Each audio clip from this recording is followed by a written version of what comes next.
एक लोकतांत्रिक देश है।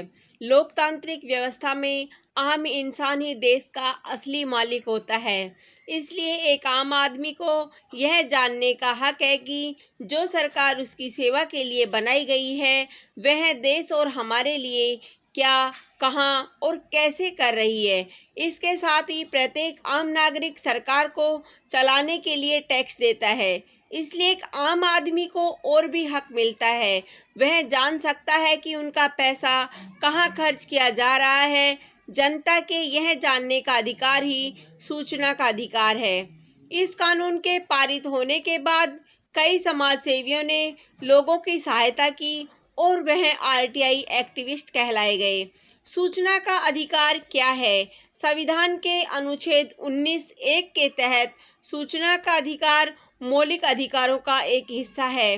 अनुच्छेद 19(1) के अनुसार प्रत्येक नागरिक को बोलने व अभिव्यक्ति का अधिकार है। आरटीआई एक्ट को लाने का सबसे बड़ा उद्देश्य सरकार से सीधे तौर पर सवाल करने का हक देता है। इस नियम के द्वारा भारत के सभी नागरिकों को सरकारी रिकॉर्डों और प्रपत्रों में दर्ज सूचना को देखने और उसे प्राप्त करने का अधिकार प्रदान किया गया है। सूचना का अधिकार कब लागू हुआ? सूचना का अधिकार अधिनियम 12 अक्टूबर 2005 को लागू हुआ।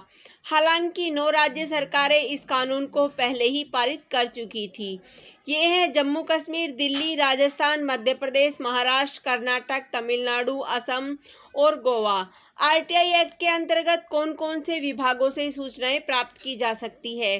देश के राष्ट्रपति, प्रधानमंत्री, राज्यपाल और मुख्यमंत्री दफ्तर से, संसद और विधानमंडल, चुनाव आयोग, सभी अदालतें, तमाम सरकारी दफ्तर, सभी सरकारी बैंक, सारे सरकारी अस्पताल, पुलिस विभाग, देश की तीनों सेनाएं, पीएसयू, सरकारी बीमा, सरकारी फोन कंपनियां, सरकार से फंडिंग पाने वाले एनजीओ आदि से सूचनाएं मांगी जा सकती है। आरटीआई कानून का उद्देश्य और लाभ। आरटीआई कानून का उद्देश्य सरकारी दफ्तरों की जवाबदेही तय करना और पारदर्शिता लाना है, जिससे भ्रष्टाचार पर रोक लगाई जा सके। यह अधिकार आम आदमी को ताकतवर बनाता है। इसके लिए सरकार ने केंद्रीय सूचना आयोग और राज्य सूचना आयोगों का गठन भी किया है। सूचना का अधिकार अधिनियम 2005 के अनुसार ऐसी जानकारी जिसे संसद या विधानमंडल सदस्यों को दी जा सकती है, उसे किसी आम व्यक्ति को देने से भी इनकार नहीं किया जा सकता।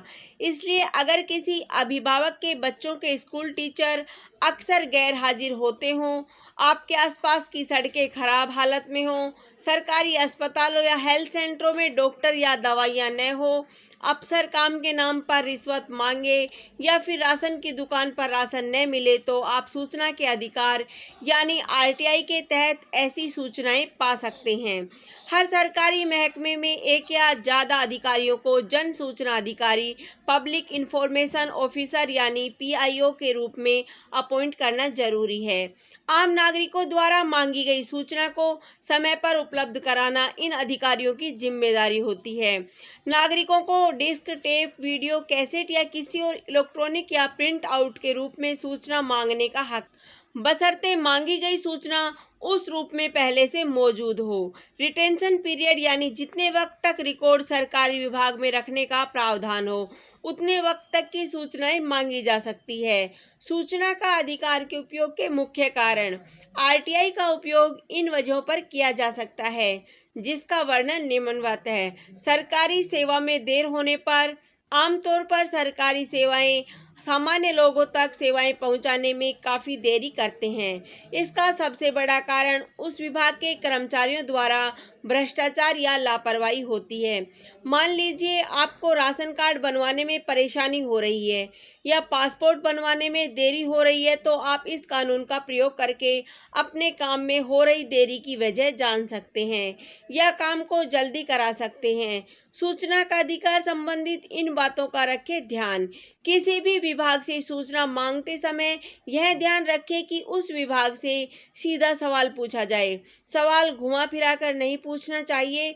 सवाल ऐसे होने चाहिए जिसका सीधा जवाब मिल सके। इससे जन सूचना अधिकारी आपको भ्रमित नहीं कर सकेगा। सूचना मांगने वाले व्यक्ति को इसका भी ध्यान रखना चाहिए कि आप जो सवाल पूछ रहे हैं वह उसी विभाग से संबंधित है या नहीं। उस विभाग से संबंधित सवाल नहीं होने पर आपको जवाब नहीं मिलेगा। हो सकता है आपको जवाब मिलने में बेवजह देरी भी हो सकती है। सूचना मांगने वाले व्यक्ति को प्रार्थना पत्र स्पीड पोस्ट से ही भेजनी चाहिए। इससे आपको पता चल जाएगा कि पीआईओ को एप्लीकेशन मिली है या नहीं। अपने प्रार्थना पत्र के साथ आवेदक को आवेदन का शुल्क भी देना पड़ता है, जो केवल 10 रुपये है। फीस नगद, डिमांड ड्राफ्ट या पोस्टल ऑर्डर से दी जा सकती है। डिमांड ड्राफ्ट या पोस्टल ऑर्डर संबंधित विभाग, पब्लिक अथॉरिटी के अकाउंट ऑफिसर के नाम होना चाहिए। डिमांड ड्राफ्ट केस पीछे और पोस्टल ऑर्डर में दी गई जगह पर अपना नाम और पता जरूर लिखें। पोस्टल ऑर्डर आप किसी भी पोस्ट ऑफिस से खरीद सकते हैं।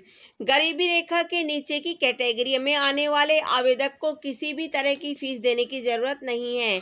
इसके लिए उसे अपना बीपीएल सर्टिफिकेट दिखाना होगा। इसकी फोटोकॉपी लगानी होगी। अगर सूचना अधिकारी आपको समय पर सूचना उपलब्ध नहीं करा पाता है और आपसे 30 दिन की समय सीमा गुजरने के बाद डॉक्यूमेंट उपलब्ध कराने के नाम पर अतिरिक्त धनराशि जमा कराने के लिए कहता है तो यह गलत है। ऐसे में अधिकारी आपको मुफ्त डॉक्यूमेंट उपलब्ध कराएगा, चाहे उनकी संख्या कितनी भी हो। सूचना लेने के लिए ही आरटीआई एक्ट में एप्लीकेशन फीस के साथ एक्स्ट्रा फीस का भी प्रावधान है, जो इस तरह। इसमें सूचना मांगने वाले व्यक्ति ने जो सूचना मांगी है वह कितनी बड़ी है, उसके मुताबिक आवेदक को प्रति पेज 2 रुपये फोटोकॉपी के लिए देने पड़ेंगे। इसके साथ ही यदि बड़े आकार में फोटोकॉपी हो रही है तो फोटोकॉपी की लागत कीमत देनी पड़ेगी। इसके अलावा दस्तावेज देखने के लिए पहले घंटे के लिए कोई फीस नहीं। इसके बाद हर घंटे के लिए फीस 5 रुपये, एक सीडी के लिए 50 रुपये फीस चुकानी पड़ेगी। आरटीआई के अंतर्गत आवेदन कैसे दें? सूचना पाने के लिए कोई तय परफॉर्मा नहीं है। सादे कागज पर हाथ से लिखकर या टाइप कराकर 10 रुपये की तय फीस के साथ अपनी एप्लीकेशन संबंधित अधिकारी के पास किसी भी रूप में खुद या डाक द्वारा जमा करा सकते हैं। यदि आवेदनकर्ता को आवेदन करने में किसी भी प्रकार की कोई परेशानी आ रही है तो वह सूचना अधिकारी की मदद भी ले सकता है। भारत सरकार की तरफ से आवेदन करने के लिए फॉर्म ऑनलाइन भी डाल दिए गए हैं। आप ऑनलाइन जाकर भी शुल्क जमा करके आवेदन कर सकते हैं। मैं क्या कर सकता हूं यदि मुझे सूचना न मिले? यदि आपको सूचना न मिले या आप प्राप्त सूचना से संतुष्ट न हो तो आप अपीलीय अधिकारी के पास सूचना का अधिकार अधिनियम के अनुच्छेद 19(1) के तहत एक अपील दायर कर सकते हैं। धन्यवाद। जय हिंद, जय भारत।